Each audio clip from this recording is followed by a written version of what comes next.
जय जगन्नाथ बंधुगण आपण मानकु मोर एही चैनल रे स्वागत। आजिर एही ज्योतिषशास्त्र कार्यक्रम कन्या राशि व्यक्ति विशेषंक पाई बहुत गुरुत्वपूर्ण। आज आमे जानिबा कन्या राशि परि रहिबो। कन्या राशि मासिक राशिफल उपरे आलोचना करिबा किपरि रहिबो। संपूर्ण भावरे आमे सही विषय आलोचना करिबा। सेमानंकर स्वास्थ्य, शिक्षा, प्रेम, संपर्क, वैवाहिक जीवन, भाग्य, कैरियर, बेपार किपरि रहिबो सही विषय विस्तार भावरे आलोचना करिबा। नवग्रहंकर स्थिति मध्य देखिबा। नवग्रह कि प्रकार फल देबारे सक्षम हेबे। शेषरे अशुभत्व प्रदान करुथिबा किछि विशेष प्रतिकार मध्य जानिबा। सेथिपाई वीडियोटी को शेष पर्यंत देखंतु। चलंतु वीडियोटी आरंभ करिबा। जहाँकि जन्म राशि चंद्र राशि उपर आधारित। कन्या राशि नवग्रहंकर स्थिति विषय सर्वप्रथम जानिबा। यह पूर्वरु जदि आपणकर भी कन्या राशि होइथाय एवं आपण भी ईश्वर को सच्चा हृदय भक्ति करती विश्वास करती तेबे यही वीडियोटी को लाइक करी कमेंट बॉक्स रे जय जगन्नाथ जय माँ लक्ष्मी अवश्य लिखंतु। सबुठु प्रथमे जानिबा कन्या राशि नवग्रहंकर स्थिति यही प्रकार रहिबो। राशि चक्र षष्ठ राशि हेउची कन्या राशि एवं यही राशि अधिपति हेउचंती बुधदेव एवं बुध आपणकर तृतीय भाव में विराजमान अछंती एवं तांको सहित शुक्र मध्य विराजमान अछंती। आपणकर प्रथम भाव में केतु विराजमान अछंती। द्वितीय भाव में सूर्य विराजमान अछंती। आपणकर षष्ठ भाव में शनि विराजमान अछंती। आपणकर सप्तम भाव में राहु विराजमान अछंती। आपणकर एकादश भाव में मंगल विराजमान अछंती एवं नवम भाव में देवगुरु बृहस्पति विराजमान अछंती। ध्यान दे शुणु। स्वास्थ्य विषय जानिबा। आपणकर स्वास्थ्य किपरि रहिबो। प्रथम भाव होइथाय स्वास्थ्यर भाव, इम्यूनिटी सिस्टम रो भाव एवं प्रथम भाव अधिपति हेउछंती बुधदेव। बुध आपणकर तृतीय भाव में विराजमान अछंती एवं प्रथम भाव में केतु विराजमान अछंती। बंधुगण आपणकर राशिर स्वामी बुधदेव एही मासरे खराब स्थिति रे अछंती एवं भल स्थिति रे नाहंती।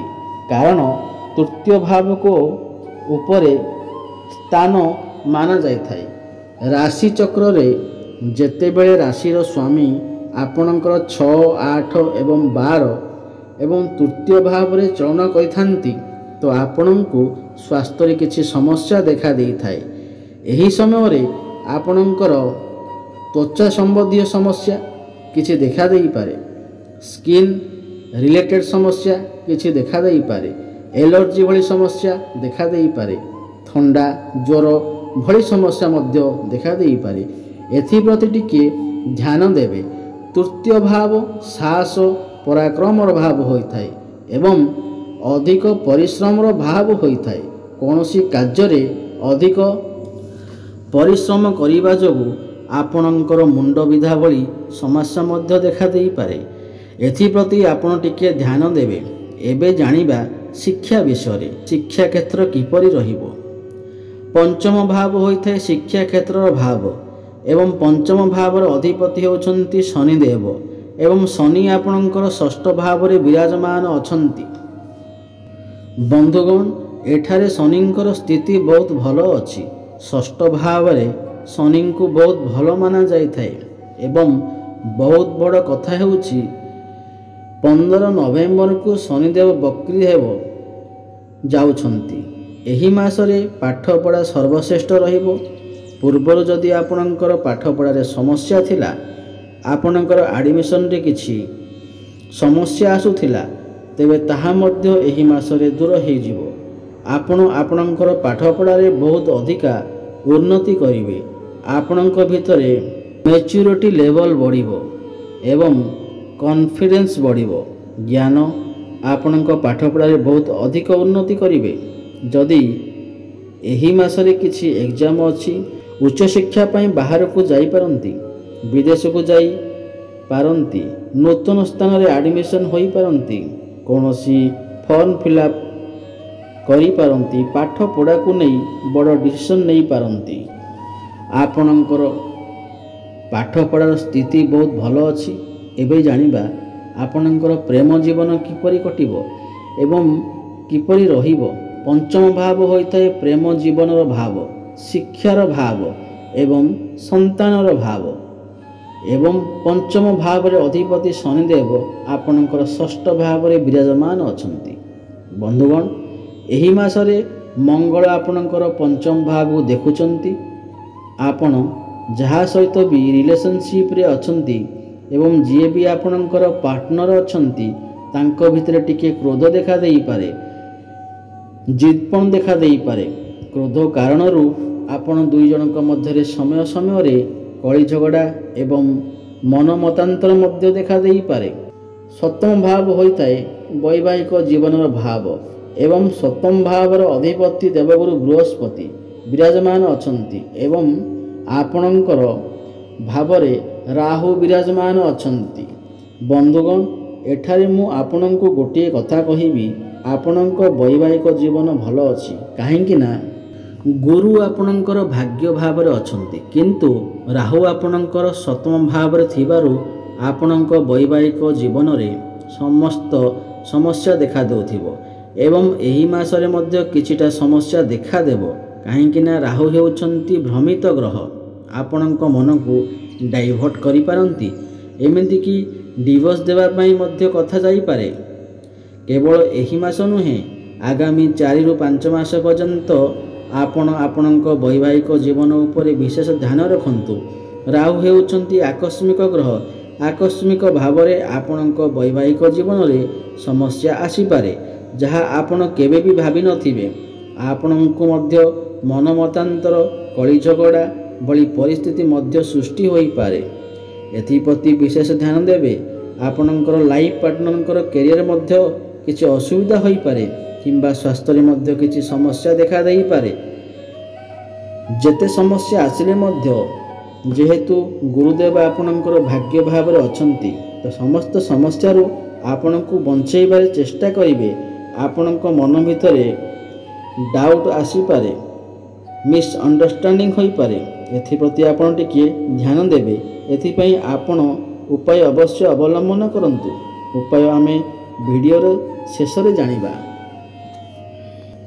एबे जानिबा सबटु गुरुत्वपूर्ण भाग्य, कैरियर, व्यापार, वाणिज्य विषय रे कि नवम भाव होइथाय आपणकर भाग्यर भाव एवं दशम भाव होइथाय आपणकर कैरियर भाव। नवम भावर अधिपति हेउछंती शुक्रदेव एवं शुक्र आपणकर तृतीय भाव विराजमान अछंती। एही मासरे आपणकर भाग्य बहुत भल अछि, सर्वश्रेष्ठ रहिबो। काहेकि ना भाग्य भाव रे अधिपति शुक्र आपणकर भाव्य भाव को ही देखुछंती, तो भाग्य आपणकर साथ देबो, पूर्ण मात्रा रे साथ देबो। आपणकर कम समय रे बहुत कार्य रे सफलता पाइबे। कोनोसी बड़ इन्वेस्टमेंट करि पारंती किंबा कोनोसी बड़ काम आरंभ करि पारंती। एही मासरे कोनोसी शुभ मांगलिक कार्य मध्य आपणक गृह रे होई पारे। एवं गुरु हेउछंती धर्मर कारक ग्रह, भाग्यर कारक ग्रह। एही समय रे आपणकर मन धर्म आड़ को अग्रसर होई पारे। आपण टिके सामाजिक कार्य रे मन देई पारंती, कोनोसी धार्मिक स्थान को यात्रा करि पारंती। शेयर मार्केट, स्टॉक मार्केट एवं ट्रेडिंग रे काम करिଥିବା लोकମାନଙ୍କୁ बहुत अधिक सफलता प्राप्ति हेबो, आकस्मिक लाभ प्राप्ति हेबो। आपण कोनोसी जानवाहन, भूमि, प्रॉपर्टी इत्यादि क्रय करि पारंती। एही मासरे भाग्य बहुत भल अछि, आपण किछि भी भल काम करि पाइबे। कैरियर रो कथा हेबा जदि दशम भाव होइथाय कैरियर रो भाव एवं दशम भावर अधिपति होउचंती बुध देव एवं बुध आपणकर तृतीय भाव रे विराजमान अछंती। देखंतु एही मासरे आपणकर पाखको बहुत गुडे काम आसी पारे। काहेकि ना बुध आपणकर तृतीय भाव रे अछंती। तृतीय भाव परिश्रमर भाव होइथाय। कर्म क्षेत्र रे आपणको टिके अधिका କାମ କରିବାକୁ ପଡ଼ିପାରେ। ଏହି ମାସରେ ଆପଣଙ୍କର କର୍ମକ୍ଷେତ୍ରକୁ ନେଇ କୌଣସି ଛୋଟ ମୋଟ ଜାଗାକୁ ଯାତ୍ରା କରିପାରନ୍ତି।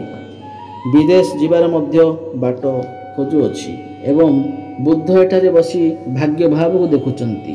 ପ୍ରମୋସନ୍ ହେବାର ମଧ୍ୟ ଯୋଗ ବନୁଅଛି ଏବଂ ଯେଉଁମାନଙ୍କ ପାଖରେ କୌଣସି ଚାକିରି ନାହିଁ ତ ସେମାନଙ୍କୁ ଚାକିରି ମଧ୍ୟ ପ୍ରାପ୍ତି ହୋଇପାରେ। କର୍ମକ୍ଷେତ୍ରରେ ଆପଣଙ୍କୁ ଅଧିକ ପରିଶ୍ରମ କରିବାକୁ ପଡ଼ିପାରେ କିନ୍ତୁ ସଫଳତା ଅବଶ୍ୟ ପ୍ରାପ୍ତି ହେବ। ଉପର ଅଫିସରଙ୍କ ସପୋର୍ଟ ଆପଣଙ୍କୁ ପ୍ରାପ୍ତି ହେବ।